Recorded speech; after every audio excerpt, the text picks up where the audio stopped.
আখেরি জামানায় কিয়ামতের আগে জমিন থেকে দাব্বাতুল আর্দ নামক এক অদ্ভুত জন্তু বের হবে। জন্তুটি মানুষের সঙ্গে কথা বলবে। এটি হবে কিয়ামতের নিকটবর্তী হওয়ার অন্যতম সর্বশেষ ভয়াবহ আলামত। সহিহ হাদিস থেকে জানা যায় যে পশ্চিম আকাশে সূর্য ওঠার কিছুক্ষণ পরই জমিন থেকে এই অদ্ভুত জানোয়ারটি বের হবে। তাওবার দরজা যে একেবারে বন্ধ হয়ে গেছে এই কথাটিকে চূড়ান্তভাবে প্রমাণ করার জন্য সে মুমিনদেরকে কাফির থেকে নির্দিষ্ট চিহ্নের মাধ্যমে আলাদা করে ফেলবে। মুমিনের কপালে লিখে দেবে মুমিন এবং কাফিরের কপালে লিখে দেবে কাফির।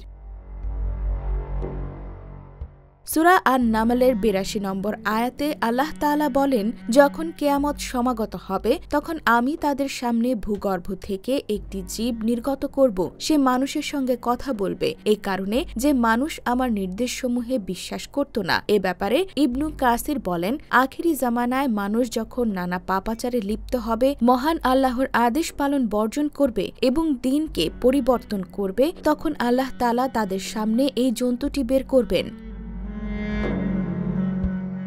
রাসূলুল্লাহ সাল্লাল্লাহু আলাইহি ওয়াসাল্লাম বলেন, দাব্বাতুল আর্দ নামক একটি প্রাণী বের হবে এবং মানুষের নাকে চিহ্ন দেবে। অতঃপর মানুষেরা পৃথিবীর জীবন যাপন করবে। প্রাণীটি সব মানুষের নাকেই দাগ লাগিয়ে দেবে।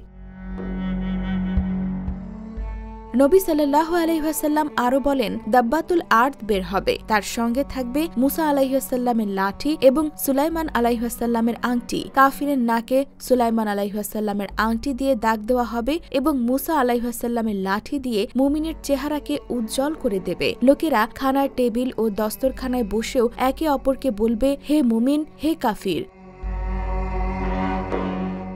প্রাণীটি হবে মানব জাতির কাছে পরিচিত চতুষ্পদ জন্তুসমূহের চেয়ে সম্পূর্ণ ভিন্ন প্রকৃতির। সেটি মানুষের সঙ্গে কথা বলবে। প্রাণীটি কোন শ্রেণীর হবে এ নিয়ে মতভেদ রয়েছে। ইমাম কুরতুবী বলেন, এটি হবে সালেহ আলাইহিস সালামের উটনির বাছুর। কেউ কেউ বলেছেন এটি হবে দাজ্জালের হাদিসে বর্ণিত জাসসাসা বা গোয়েন্দা, কিন্তু এর কোনোটি গ্রহণযোগ্য হাদিস নয়।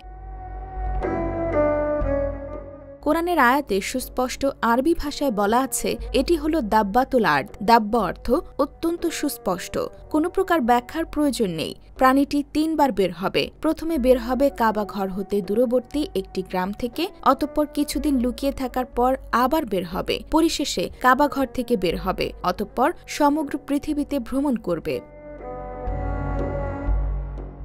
IBTV USA, new York.